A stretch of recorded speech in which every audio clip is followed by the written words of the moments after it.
Lalu berkatalah Bileam kepada Balak, "Dirikanlah bagiku di sini 7 mezbah, dan siapkanlah bagiku di sini 7 ekor lembu jantan dan 7 ekor domba jantan." Balak melakukan seperti yang dikatakan Bileam. Maka Balak dan Bileam mempersembahkan seekor lembu jantan dan seekor domba jantan di atas setiap mezbah itu. Sesudah itu berkatalah Bileam kepada Balak, "Berdirilah di samping korban bakaranmu, tetapi aku ini hendak pergi. Mungkin Tuhan akan datang menemui aku, dan perkataan apapun yang dinyatakannya kepadaku, akan kuberitahukan kepadamu."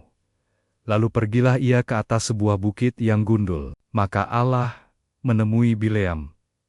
Lalu Bileam berkata kepadanya, "Ketujuh mezbah itu telah kuatur, dan kupersembahkan seekor lembu jantan dan seekor domba jantan di atas setiap mezbah."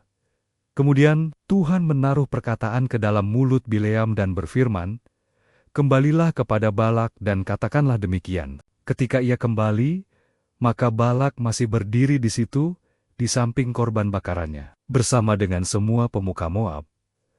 Lalu Bileam mengucapkan sanjaknya. Katanya, "Dari Aram, aku disuruh datang oleh Balak, Raja Moab. Dari gunung-gunung sebelah timur, datanglah," katanya. "Kutuklah bagiku Yakub, dan datanglah, kutuklah Israel. Bagaimanakah aku menyerapah yang tidak diserapah Allah? Bagaimanakah aku mengutuk yang tidak dikutuk Tuhan? Sebab dari puncak gunung ganeng batu, aku melihat mereka. Dari bukit-bukit, aku memandang mereka. Lihat, suatu bangsa yang diam tersendiri dan tidak mau dihitung di antara bangsa-bangsa kafir. Siapakah yang menghitung debu Yakub, dan siapakah yang membilang bondongan-bondongan Israel? Sekiranya aku mati, seperti matinya orang-orang jujur, dan sekiranya ajalku seperti ajal mereka." Lalu berkatalah Balak kepada Bileam, "Apakah yang kau lakukan kepadaku ini? Untuk menyerapa? Musuhkulah aku menjemput engkau, tetapi sebaliknya, engkau memberkati mereka." Tetapi ia menjawab, "Bukankah aku harus berawas-awas, supaya mengatakan apa yang ditaruh Tuhan ke dalam mulutku?" Lalu Balak berkata kepadanya, "Baiklah, pergi bersama-sama dengan aku ke tempat lain, dan dari sana engkau dapat melihat bangsa itu. Engkau akan melihat hanya bagiannya yang paling ujung, tetapi seluruhnya tidak akan kau lihat. Serapahlah mereka dari situ bagiku." Lalu dibawanyalah dia ke padang pengintai, ke puncak gunung Pisga. Ia mendirikan 7 mezbah, dan mempersembahkan seekor lembu jantan dan seekor domba jantan di atas setiap mezbah itu. Kemudian berkatalah ia kepada Balak, "Berdirilah di sini, di samping korban bakaranmu, sedang aku hendak bertemu dengan Tuhan di situ." Lalu Tuhan menemui Bileam, dan menaruh perkataan ke dalam mulutnya, dan berfirman, "Kembalilah kepada Balak dan katakanlah demikian." Ketika ia sampai kepadanya, Balak masih berdiri di samping korban bakarannya, bersama-sama dengan pemuka-pemuka Moab. Berkatalah Balak kepadanya, "Apakah yang difirmankan Tuhan?" Lalu diucapkannyalah sanjaknya, katanya, "Bangunlah, hai Balak, dan dengarlah. Pasanglah telingamu mendengarkan aku, ya anak Sipor. Allah bukanlah manusia, sehingga ia berdusta, bukan anak manusia, sehingga ia menyesal. Masakan ia berfirman, dan tidak melakukannya, atau berbicara, dan tidak menepatinya? Ketahuilah, aku mendapat perintah untuk memberkati, dan apabila dia memberkati, maka aku tidak dapat membalikannya. Tidak ada ditengok kepincangan di antara keturunan Yakub, dan tidak ada dilihat kesukaran di antara orang Israel. Tuhan, Allah mereka, menyertai mereka, dan sorak-sorak karena raja ada di antara mereka. Allah yang membawa mereka keluar dari Mesir adalah bagi mereka seperti tanduk kekuatan lembu hutan, sebab tidak ada mantera yang mempan terhadap Yakub, ataupun tenungan yang mempan terhadap Israel. Pada waktunya akan dikatakan kepada Yakub, begitu juga kepada Israel, keajaiban yang diperbuat Allah. Lihat, suatu bangsa yang bangkit seperti singa betina, dan yang berdiri tegak seperti singa jantan, yang tidak membaringkan dirinya, sebelum ia memakan mangsanya, dan meminum darah dari yang mati dibunuhnya. Lalu berkatalah Balak kepada Bileam, Jika sekali-kali tidak mau engkau menyerapah mereka, janganlah sekali-kali memberkatinya. Tetapi Bileam menjawab Balak, bukankah telah kukatakan kepadamu, segala yang akan difirmankan Tuhan, itulah yang akan kulakukan. Kemudian berkatalah Balak kepada Bileam, marilah aku akan membawa engkau ke tempat lain. Mungkin benar di mata Allah bahwa engkau menyerapah mereka bagiku dari tempat itu.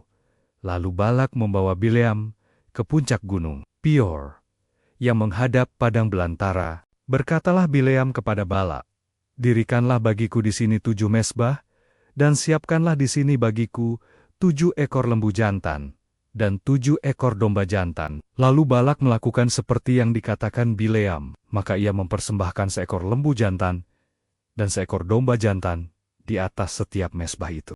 Ketika dilihat Bileam bahwa baik di mata Tuhan untuk memberkati Israel, ia tidak mencarikan pertanda lagi, seperti yang sudah-sudah. Tetapi ia menghadapkan mukanya ke arah padang gurun. Ketika Bileam memandang ke depan dan melihat orang Israel berkemah menurut suku mereka, maka roh Allah menghinggapi dia. Lalu diucapkannyalah sanjaknya. Katanya, tutur kata Bileam bin Bir, tutur kata orang yang terbuka matanya, tutur kata orang yang mendengar firman Allah, yang melihat penglihatan dari Yang Maha Kuasa sambil rebah, namun dengan mata tersingkap. Alangkah indahnya kemah-kemahmu, hai Yakub, dan tempot-tempot kediamanmu, hai Israel, sebagai lembah yang membentang semuanya, sebagai taman di tepi sungai, sebagai pohon gaharu yang ditanam Tuhan, sebagai pohon aras di tepi air. Air mengalir dari timbanya, dan benihnya mendapat air banyak-banyak. Rajanya akan naik tinggi melebihi Agag, dan kerajaannya akan dimuliakan. Allah yang membawa mereka keluar dari Mesir adalah bagi mereka seperti tanduk, kekuatan lembu hutan. Bangsa-bangsa yang menjadi lawannya akan ditelannya habis, dan tulang-tulang mereka akan dihancurkannya, dan akan ditembaknya tembus dengan panah-panahnya. Ia meniarap dan merebahkan diri sebagai singa jantan, dan sebagai singa betina. Siapakah yang berani membangunkannya? Diberkatilah orang yang memberkati engkau, dan terkutuklah orang yang mengutuk engkau. Lalu bangkitlah amarah Balak terhadap Bileam, dan dengan maramis rimas, jarinya berkatalah ia kepada Bileam, untuk menyerapah musuhku, aku memanggil engkau, tetapi sebaliknya, sampai 3 kali engkau memberkati mereka. Oleh sebab itu, enyahlah engkau ke tempat kediamanmu. Aku telah berkata kepadamu, aku telah bermaksud memberi banyak upah kepadamu, tetapi Tuhan telah mencegah engkau memperolehnya. Tetapi berkatalah Bileam kepada Balak, bukankah telah kukatakan juga kepada yutusen-yutusen yang kau kirim kepadaku, sekalipun Balak memberikan kepadaku emas dan perak seistana penuh, aku tidak akan sanggup melanggar titah Tuhan dengan berbuat baik atau jahat atas kemauanku sendiri. Apa yang akan difirmankan Tuhan, itulah yang akan kukatakan. Dan sekarang, aku ini sudah hendak pergi kepada bangsaku. Marilah kuberitahukan kepadamu apa yang akan dilakukan bangsa itu kepada bangsamu di kemudian hari. Lalu diucapkannyalah sanjaknya.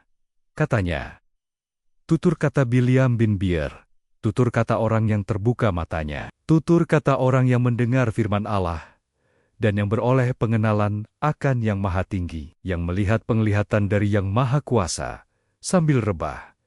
Namun dengan mata tersingkap, aku melihat dia, tetapi bukan sekarang. Aku memandang dia, tetapi bukan dari dekat. Bintang terbit dari Yakub, tongkat kerajaan timbul dari Israel, dan meremukkan pelipis-pelipis Moab, dan menghancurkan semua anak Set. Maka Edom akan menjadi tanah pendudukan, dan Sir akan menjadi tanah pendudukan musuh-musuhnya itu. Tetapi Israel akan melakukan perbuatan-perbuatan yang gagah perkasa, dan dari Yakub akan timbul seorang penguasa yang akan membinasakan orang-orang yang melarikan diri dari kota. Ketika ia melihat orang Amalek, diucapkannyalah sanjaknya. Katanya, yang pertama di antara bangsa-bangsa ialah Amalek, tetapi akhirnya ia akan sampai kepada kebinasaan. Ketika ia melihat orang Keni, diucapkannyalah sanjaknya. Katanya, kokoh tempat kediamanmu, tertaruh di atas bukit batu sarangmu, namun orang Keni akan hapus. Berapa lama lagi, maka Asyur akan menawan engkau. Diucapkannyalah juga sanjaknya. Katanya, celaka, siapakah yang akan hidup apabila Allah melakukan hal itu? Tetapi, kapal-kapal akan datang dari pantai orang Kitim. Mereka akan menindas Asyur dan menindas Hiber. Lalu ia pun juga akan sampai kepada kebinasaan. Lalu bersiaplah Bileam dan pulang ke tempat kediamannya. Dan Balak pun pergilah juga. Sementara Israel tinggal di Sitim. Mulailah bangsa itu berzina dengan perempuan-perempuan Moab. Perempuan-perempuan ini mengajak bangsa itu ke korban sembelihan bagi Allah mereka. Lalu bangsa itu turut makan dari korban itu dan menyembah Allah orang-orang itu. Ketika Israel berpasangan dengan Baal Peor, bangkitlah murka Tuhan terhadap Israel. Lalu berfirmanlah Tuhan kepada Musa, tangkaplah semua orang yang mengepalai bangsa itu, dan gantunglah mereka di hadapan Tuhan di tempat terang, supaya murka Tuhan yang bernyala-nyala itu surut daripada Israel. Lalu berkatalah Musa kepada hakim-hakim Israel, baiklah, masing-masing kamu membunuh orang-orangnya yang telah berpasangan dengan Baal Peor. Kebetulan datanglah salah seorang Israel membawa seorang perempuan Midian kepada sanak saudaranya, dengan dilihat Musa dan segenap umat Israel yang sedang bertanjis-tanjisan di depan pintu kemah pertemuan. Ketika hal itu dilihat oleh Pinehas, anak Eliezer, anak Imam Harun, bangunlah ia dari tengga-tengga umat itu dan mengambil sebuah tombak di tangannya, mengejar orang Israel itu sampai ke ruang tengah dan menikam mereka berdua, yakni orang Israel dan perempuan itu, pada perutnya. Maka berhentilah tulah itu menimpa orang Israel. Orang yang mati karena tulah itu ada 24.000 orang banyaknya. Tuhan berfirman kepada Musa, Pinehas, anak Eliezer, anak Imam Harun, telah menyurutkan Merkusyu daripada orang Israel. Oleh karena ia begitu giat membela kehormatanku di tengah-tengah mereka, sehingga tidaklah kuhabisi orang Israel dalam cemburuku. Sebab itu katakanlah, sesungguhnya aku berikan kepadanya perjanjian keselamatan yang daripadaku, untuk menjadi perjanjian mengenai keimaman selama-lamanya, bagi dia dan bagi keturunannya, karena ia telah begitu giat membela Allahnya, dan telah mengadakan pendamaian bagi orang Israel. Nama orang Israel yang mati terbunuh bersama-sama dengan perempuan Midian itu ialah Zimri bin Salu, pemimpin salah satu puak orang Simeon. Dan nama perempuan Midian yang mati terbunuh itu ialah Kozbi binti Zer. Zer itu adalah seorang kepala kaum, yaitu puak di Midian. Kemudian berfirmanlah Tuhan kepada Musa, lawanlah orang Midian itu, dan tewaskanlah mereka. Sebab mereka telah melawan kamu dengan daya upaya yang dirancang mereka terhadap kamu dalam hal Peor dan dalam hal Kozbi, saudara mereka, yakni anak perempuan seorang pemimpin Midian. Kozbi itu mati terbunuh pada waktu turunnya tulah karena Peor itu.